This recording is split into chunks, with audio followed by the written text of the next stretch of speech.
आपण पाहत आहात EDTV, बातमी अशी जिच्यावर तुम्ही ठेवणार विश्वास। आत्मविश्वासाच्या जोरावर आमची एक महिला पोलीस कॉन्स्टेबल 10 पुरुषांना भारी पडते, असे गौरवोद्गार सदर बाजार पोलीस ठाण्याचे पोलीस निरीक्षक संदीप भारती यांनी व्यक्त केले।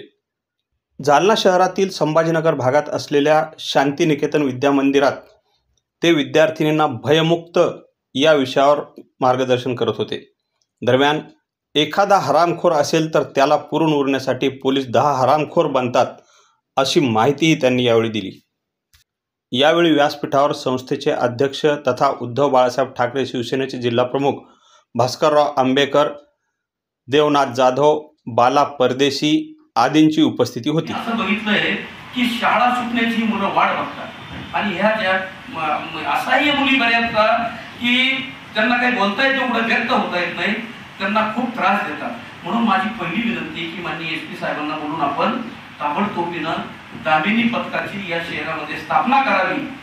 दामिनी पथकामध्ये आमच्या जाधवताई, मला वाटतं पल्लवी जाधव होतं त्यांचं नाव, पल्लवी जाधव मॅडम होता, खूप चांगलं काम केलं त्यांनी अशा या मुलींना विश्वासात घेतलं आणि त्याचा एक चांगला इम्पॅक्ट, चांगला परिणाम हा शहरामध्ये दिसून आला।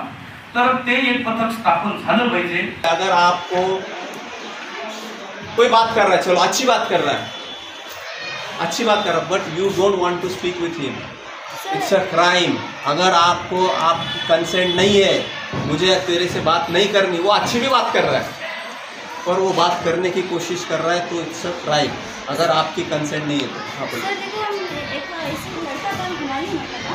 ऐसी बात कर रहा था वो, जो हम भी सुन आगे जैसे सलाम करते थे और सलाम करते थे, बट मीडिया उसमें वो हमसे अच्छी बातें करते थे जैसे फ्रेंड्स, लेकिन मीडिया उसने क्या करा, उसने उनके फ्रेंड्स को बताया कि मैं उसे लाइक करता हूँ, बट मीडिया को लाइक करता है ऐसा बोला, बट मीडिया फ्रेंड्स तरह बात करता था। हम ऐसे मतलब कैसे बात करें, वो सलाम करता था, उसका तो जवाब देते फ्रेंड्स।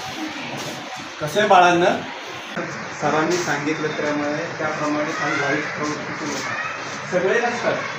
99.99% माझा अनुभव आहे, 17-18 वर्षाचा अनुभव आहे। समाजात 99.99% लोक चांगले असतात, 0.1 मात्र हा बदमाश आहे। त्याच्यासोबत म्हणायला पाहिजे तर हरामखोर लोक असतात, विद्यार्थी असतात, त्यांच्यासाठी आम्ही आहोत।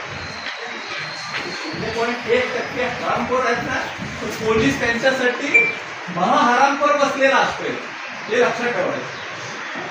दुसरी गोष्ट, सरांनी सांगितलं त्याप्रमाणे आत्मविश्वास हा फार महत्वाचा आहे। आत्मविश्वास, सर काय म्हटले, आत्मनिर्भर बनायचं, ताकद वाढवायची, मान्य आहे। आपल्या समाजामध्ये आपल्या मुलींच्या डोक्यामध्ये असं समजून घातलं जातं की तू शारीरिकदृष्ट्या वीक आहे, यू आर फिजिकली वीकर, नाही, अजिबात नाही। मुली, महिला, भगिनी ही एकच समाजामध्ये एकच भूमिका नाही निभावली, बरोबर। ती लहान असताना ती आई असते, पार असते, त्या इथं नोकरी करतात, घरी गेल्यानंतर ते आईची भूमिका पार पाडत असतात। आता मी इथं नोकरी करतो, बस घरी गेल्यावर काय ताट येतं, झालं, संपला विषय।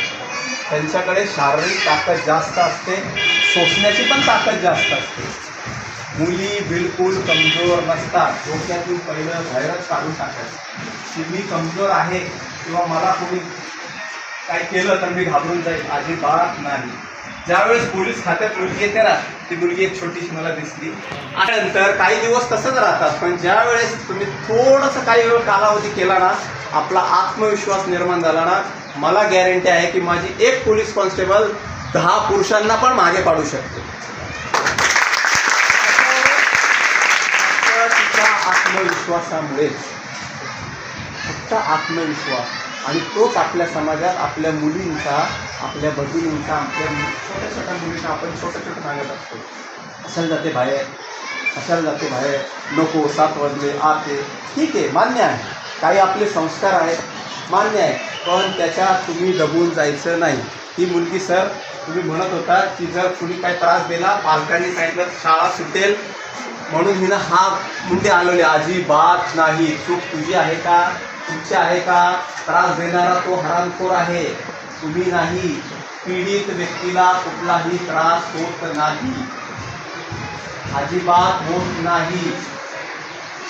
समजतंय का? पहिली गोष्ट काढून टाकायची की माझी बदनामी होईल, त्या फलाण्यानं माझ्याबरोबर वाईट केलं म्हणून त्याला ना मला त्रास होईल, अजिबात नाही. मनातून काढून टाकायचं, तरच तुम्ही ह्या गोष्टींना विरोध करू शकाल. सगळ्यात महत्त्वाची गोष्ट म्हणजे विरोध करायला शिकायचं. तुम्ही जर चुकीचं केलं तर विरोध करायला शिकायचं. सर म्हटल्याप्रमाणे समाज वाईट नसतोच. मी सांगितल्याप्रमाणे 99.99 लोक चांगले असतात. तुम्ही जर नुसता विरोध केला, काय रे काय माझ्या मागे लागला असं म्हटलं ना, तर आमच्यासारखे 10 लोक उभे राहतील, काय झालं कोण त्रास देतो. बरोबर सर? कुणालाही घाबरायचं नाही.